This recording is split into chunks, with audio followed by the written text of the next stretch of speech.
now moved into, the second phase of their operation. The Gauteng Health Department has promised that there will never be another Tembisa hospital tender fraud scandal. The Special Investigating Unit recently released a report revealing that about 2 billion rand was looted from the facility. The department yesterday held a briefing saying systems have been put in place to prevent public money from being stolen again. Tembisa reports. Health MEC Nomantu Nkomoralihuku was in a different department when the looting of the Tembisa hospital took place. She says part of the controls she's put in since assuming the position is regular meetings with hospital CEOs where they make presentations on their financial expenditures. Komoralihuku says at the moment there is no evidence of any crime syndicates similar to the one at the Tembisa hospital operating in Gauteng's public healthcare facilities. Definitely when there are issues, you will see the red flag. That's why our controls that we have are able to show us if there are any red flags. At the moment, we don't have any red flags in any institution. The Health MEC has clarified that the suspension of the Health HOD Lesiba Malotana is not related to the SIU's investigation of the Tembisa hospital but to a separate matter. Tembisa, Eyewitness News. Please note the following story contains graphic details. A former primary school teacher in Cape Town accused of sexually grooming a 13-year-old boy is expected back at the Mitchells Plain Magistrates Court this morning. The 35-year-old woman is accused of sending the pupil explicit messages and a graphic feed video. She's currently out on 5,000 rand bail with strict conditions. During her previous appearance, the court heard how she started conversations with the child on social media platforms such as TikTok and WhatsApp. Ntutuzelo Nene has the story. The school's principal is also being investigated for allegedly obstructing and defeating the ends of justice following the teacher's arrest. In previous court appearances, new shocking revelations were shared by investigating officer Warrant Officer Roland Peters. Peters said the victim told him that the teacher messaged him suggesting inappropriate acts of a sexual nature. The 13-year-old boy also told the investigating officer that she would tell him that she thought of him while using sex toys. The victim added that he didn't understand what she was talking about and added that it made him feel uncomfortable. Ndutuzelo Nene, Eyewitness News. A road accident fund official who has been on suspension for 15 months has told Parliament's oversight inquiry she was relieved to walk out of the organisation. She appeared alongside Communications Head Macintosh Polela, who told the Standing Committee on Public Accounts yesterday that he was forced by former CEO Collins Letsoalo to suspend Clement Manyathela before he could determine the veracity of the claims against her. Manyathela said it was only after an interim board was appointed in August that she's finally been charged on allegations related to a 23 million rand media contract. Lindsay Dentlinker reports. Clement Manyathela was the fourth witness to testify before the inquiry this week of a culture of fear under the tenure of former CEO Collins Letsoalo that saw scores of employees suspended and dismissed. Manyathela said the media had been fed a story that the organisation was weeding out corrupt employees who have been colluding with lawyers. This was a well-oiled machine, right? It was an ecosystem that worked perfectly.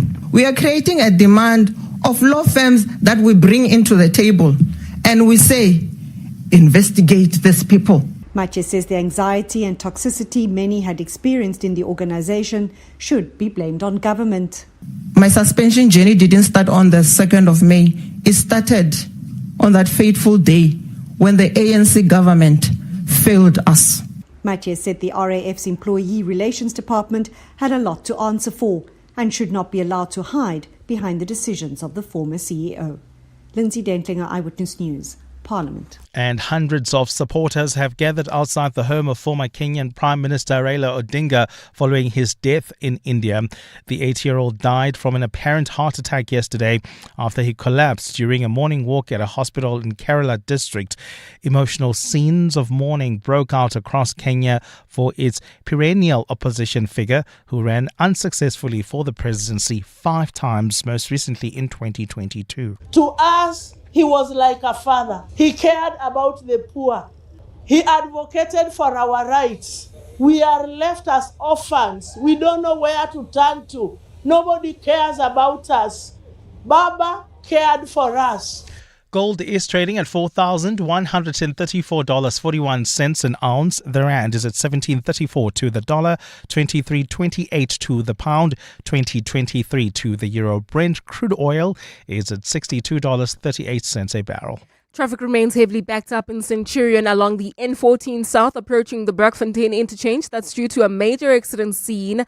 The traffic is backed up coming out of Littleton Road, about a 30-minute hold up there. Please try to use alternative routes like the N1 South towards areas like Midrand as well as Rohiskrel. While traveling on the N3 North, we still have got those roadworks just near the Baklu interchange. Delays from Vincent Chabalala Road in the Alex area towards the Baklu turn off. About a 20-minute hold up there. A fine day in store for Gauteng. The temperatures will peak at highs between 31 and 33 degrees. The top story in EW in this hour: the search for a missing plane in KwaZulu-Natal has come to a tragic end, with the Provincial Transport Department confirming that it crashed. EWN, in touch, in tune, and independent. For the latest, visit ewn.co.za or download the EWN app. You're with Clement Manyathela On 702. Let's Walk the Talk. Streaming on the Prime Media Plus app. DSTV channel 856. 92.7 and 106 FM.